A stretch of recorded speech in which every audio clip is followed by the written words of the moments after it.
Hi, everybody. This is Gad Saad. Earlier today, I posted a bunch of comments on my social media, which I thought might be worthwhile to repeat here for you in case you don't follow me on social media.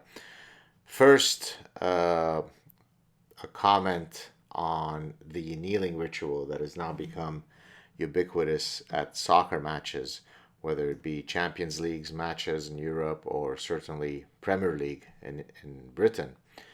And so, of course, the idea here is that you show your solidarity with, at first it used to be BLM, but now they just changed it to a more generic say no to racism because they realized that to associate with BLM might be less than an ideal branding strategy given some of the positions that BLM holds.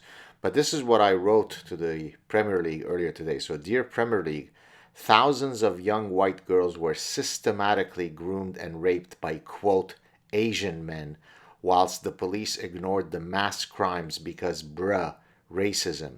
Any chance of having football teams take a knee for the violated young children? And again, if you don't know what I'm talking about, just do a search on grooming scandals in Britain over the past 20, 30 years.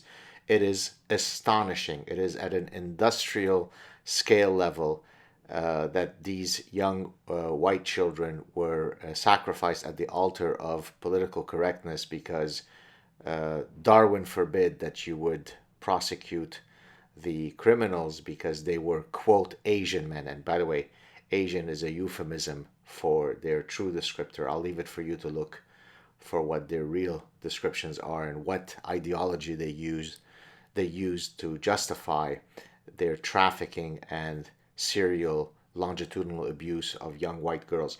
But the Premier League doesn't care about taking a knee for young white children because remember, as I explained in the Parasitic Mind, progressive ideology is exactly the same as Sharia law. Sharia law believes that a crime and the punishment for the crime depends on the identity of the victim and the perpetrator. And progressive ideology believes in the exact same thing. So that's first. Then I wanted to go to a different topic, but also within the realm of progressive lunacy. So I wrote some tweets, which I'll read for you here. New COVID edict. You can walk your dog outside, but only on Tuesdays and Thursdays, and as long as your combined weight, meaning you and your dog, is less than 250 pounds. That's just science. Shut up, bigot. Stop whining about your bankruptcy. Politicians are dining out. Your tears are selfish. And then I continued with another edict from Noble healer Fauci, who has decreed that the sexual positions that you are allowed to engage in to reduce the spread of COVID. Please refrain from face to face positions because, bruh, air droplets. If you question this, you are a Trump supporting science denier. And then finally, just a few minutes ago, I posted the following. There is nothing as execrable and yet as powerful as human cowardice plus the herd mentality. People thought that the West is safe from dictatorial impulses, and yet hundreds of millions have fully accepted arbitrary eradications of their liberties under the guise of communal health.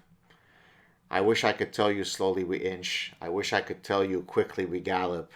It's now very rapidly we sprint to the abyss of infinite lunacy.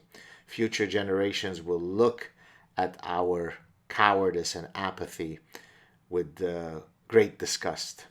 Take care, everybody. Cheers.